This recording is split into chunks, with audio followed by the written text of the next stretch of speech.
Cassiano com a gente aqui no estúdio. Tudo bem, Cassiano? Tudo bem, Sardenberg? Boa tarde, Cássia, a todos os ouvintes. Boa tarde, Cassiano. A gente falou ontem de problemas na exportação de manga para os Estados Unidos, produtores que tinham que entregar as frutas no mês de agosto e que não sabem o que fazer agora.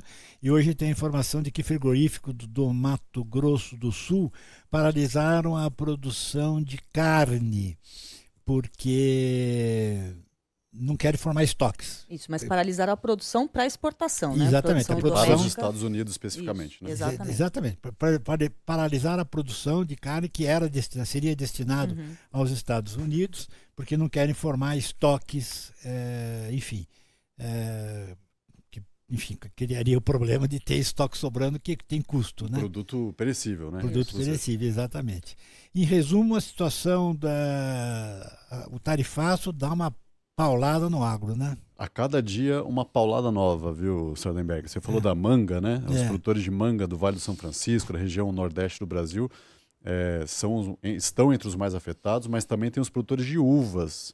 Uvas que são produzidas no Vale do São Francisco também para atender mercados específicos, como é o caso dos Estados Unidos. A uva brasileira que é destinada para os Estados Unidos, ela geralmente entra no mercado americano no segundo semestre agora. Então, de agosto a dezembro é o período, é a janela de exportação da uva brasileira, quando os outros produtores de uva não têm uva para atender o mercado. Então, o Brasil tradicionalmente entra nessa época. Agora, com esse tarifaço, falei com algumas fontes do Vale do São Francisco, essas uvas, o pessoal está completamente perdido e muito assustado porque não tem para onde mandar essa uva. É uma uva de variedade específica para aquele mercado que é plantada já lá um ano antes, pensando naquele consumidor americano. No caso das carnes, tem também essa notícia de interrupção de alguns frigoríficos, e aí é importante lembrar que cada mercado que compra produto do Brasil também tem algumas especificidades. Então, no caso da carne bovina, é o dianteiro do boi, como se fala, que vai para os Estados Unidos virar hambúrguer.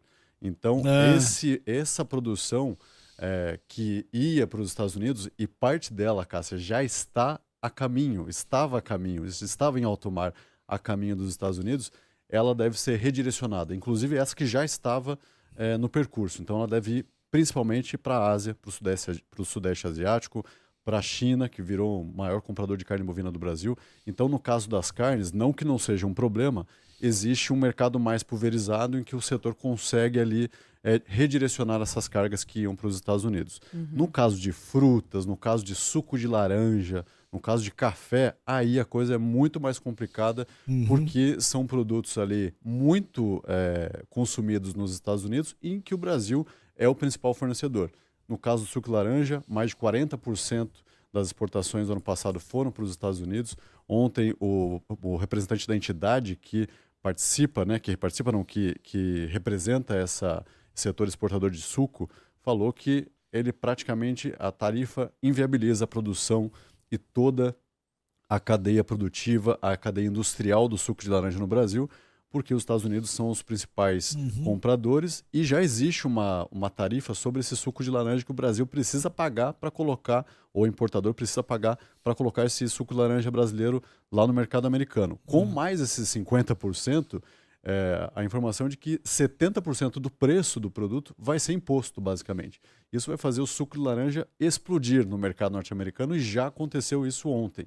O preço do suco no mercado americano disparou, tanto na Bolsa como na Bolsa de Nova York, onde é negociado, onde o preço mundial se forma, e principalmente para o consumidor americano. Então, essa situação que você falou até mais cedo de inflação nos Estados Unidos, ela só tende a se agravar com essa tarifa, porque o Brasil, né, vai ajudar a pagar essa conta se quiser continuar colocando esses produtos lá, mas há produtos aí em que isso fica praticamente inviável realmente da cadeia, e por isso esse desespero aí, essa preocupação tão grande em se redirecionar, em se negociar principalmente, para não perder esse mercado que é muito importante para o Brasil e o Brasil também sendo muito importante para os americanos. Agora, Cassiano, desde que o Donald Trump anunciou a intenção dessa taxa de 50%, né, que deve entrar em vigor no dia 1º de agosto, o que mais os ouvintes escrevem aqui é o seguinte: mas não seria possível, a partir dessa medida, que esses produtos ficassem mais baratos no mercado interno para o consumidor brasileiro? E aí, como que funciona isso? Essa é uma excelente pergunta e tudo depende do produto, Cássia, porque hoje a produção agropecuária, ela é globalizada. Então, se o Brasil ou qualquer país for muito importante na produção de um produto, e aí algum outro país que também é importante sofre com algum problema de produção, com clima ou o que for, automaticamente os preços no mundo inteiro ficam mais altos. Então hoje o que acontece? No caso do café e no caso principalmente do café, que subiu muito o preço, e o Brasil é o maior produtor mundial, a gente vê aí um jogo acontecendo porque os outros grandes produtores de café no mundo também estão com problema. O Brasil está produzindo bem, tem problema, mas produz bem e ainda é o maior produtor. No caso do consumo, você tem os Estados Unidos e a Europa como grandes consumidores, mas os estoques de café no mundo eles estão muito baixos. Então, independente de tarifa ou não, existe uma conjuntura mundial que está fazendo o preço subir. Então, o café, no caso, ele consegue direcionar também esse produto, porque está faltando café no mundo inteiro, os estoques estão baixíssimos, o que ia para os Estados Unidos provavelmente vai para algum outro mercado. Mas tem toda essa coisa da negociação, porque o preço vai ficar mais caro, o frete vai ficar mais caro, tem contrato que vai ter que ser revisto e tudo mais. No caso das carnes, o que a gente viu agora na última semana já foi diferente. No caso da carne, existe mais produtores, existem mais um consumo pulverizado, e o preço na semana passada, que a gente falou até aqui que tinha uma tendência de aumento de preço no segundo semestre, ele estagnou. Então o preço já travou comercialização de carne de boi no Brasil, frigoríficos já interromperam a produção para os Estados Unidos. Então, dependendo do que acontecer, se o mercado de carne bovina não conseguir redirecionar essa produção, ele vai sobrar mais carne e aí realmente pode ter um preço menor para o consumidor. Tudo depende da arroba do boi. Se a arroba do boi estiver alta, como está, o produtor fica tranquilo, continua produzindo. Ok, agora, se ela ficar muito barata, aí o que a gente falou aqui na semana passada de ver um abate de fêmeas acontecendo para o criador conseguir fazer o preço subir lá na frente, isso pode voltar a acontecer. Agora, rapidamente, agora isso, negócio de carne que é industrializada e tal, mas a uva sobra, a manga sobra. Só que o mercado não tem como deixar de produzir, não já está plantada, né? Exatamente. O caso de uva realmente é um problema porque você tem uma uva que foi plantada para atender um específico mercado, que teve um custo agora que está tudo mais alto, porque fertilizante está tudo mais alto, por causa de guerra comercial, por causa de conflito no Oriente Médio, porque a gente compra muito de lá fertilizante. Então, a produção agropecuária que está sendo colhida neste momento no Brasil, ela foi toda plantada com um custo muito alto e agora o consumidor que estava esperando esse produto chegar provavelmente não vai ver. E aí a gente tem alguns produtos, como é o caso da uva, provavelmente sendo direcionado aí para o mercado interno, mas aí tem um limite, né, Sardenberg? Porque o consumo de fruta no Brasil, a produção já é 80% direcionada para o mercado brasileiro.